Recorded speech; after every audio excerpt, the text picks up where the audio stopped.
Assalamualaikum everyone, welcome back to my channel and welcome back to another video. আশা করছি আপনারা সবাই ভালো আছেন। আলহামদুলিল্লাহ আমরাও ভালো আছি। তো আজকে আরেকটি নতুন ভিডিওতে আপনাদেরকে ওয়েলকাম করছি। আশা করছি আমার আজকের ভিডিওটিও আপনাদের কাছে ভালো লাগবে। তো আজকে আমি কোনো লাইফস্টাইল ব্লগ না, আজকে আমি আপনাদের সাথে অন্যরকম একটা ভিডিও শেয়ার করব। তো আমি আজকে আপনাদের সাথে একটা রেসিপি শেয়ার করব, যদিও খুব কমন নাস্তার জন্য। তো ভাবলাম আমি যেভাবে বানাই সেভাবে আপনাদের সাথে শেয়ার করি। তো ওই জন্য আমার কিছু জিনিস দরকার ছিল, সেটা আনতে আমি বাইরে গিয়েছিলাম। তো এরপরে বাসায়ও চলে এসেছি। তো এই স্টিকগুলো আমার দরকার ছিল, আর এই ক্লিপটুকু না আসলে আমার মেয়ে করেছিল, তো ওনা বুঝতে পারেনি, ভিডিওর সাইজটা একটু অন্যরকম হয়ে গেছে। তো যাই হোক, তো এই তো অ্যারেঞ্জমেন্ট দেখে নিশ্চয়ই বুঝতে পারছেন। তো আমি আজকে চিকেন শাসলিক বানাবো।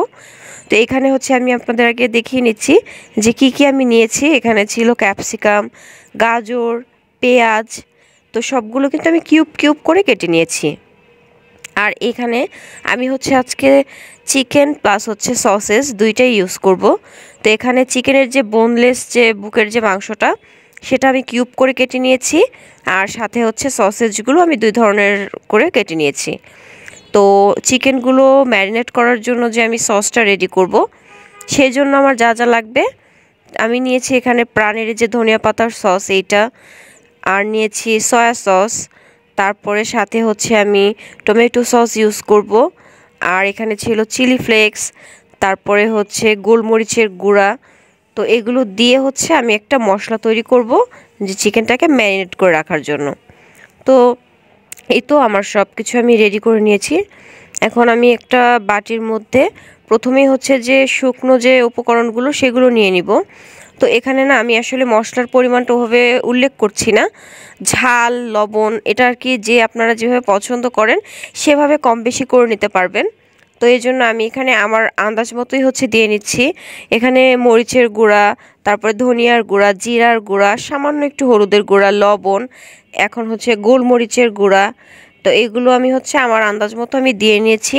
দেন এখানে আমি দুইটা টমেটো কেচাপের প্যাকেট ইউজ করছি।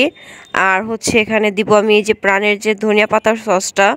তো আসলে এই সসের বিষয়গুলো অপশনাল, যেমন ধনিয়া পাতাটা এটা দিলে আসলে বেশ ফ্লেভারফুল হয়, বাট সয়া সসটা অবশ্যই ইউজ করবেন। তো এখানে আমি একটু সয়া সস দিয়ে নিচ্ছি।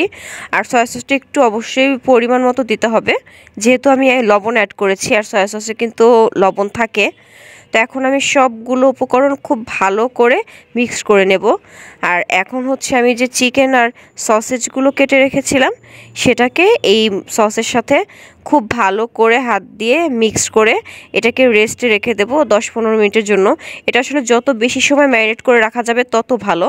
তো আমি কিন্তু এখানে একটু চিনিও দিয়েছিলাম, সেটা আসলে ভিডিও স্কিপ হয়ে গেছে।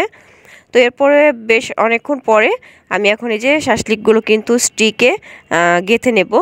তো এটাও আসলে আপনাদের ইচ্ছা মতো, যে যেভাবে ভেজিটেবল বেশি পছন্দ করলে সেটা বেশি দিতে পারেন, বা চিকেনটা বেশি পছন্দ করলে সেভাবে দিতে পারেন।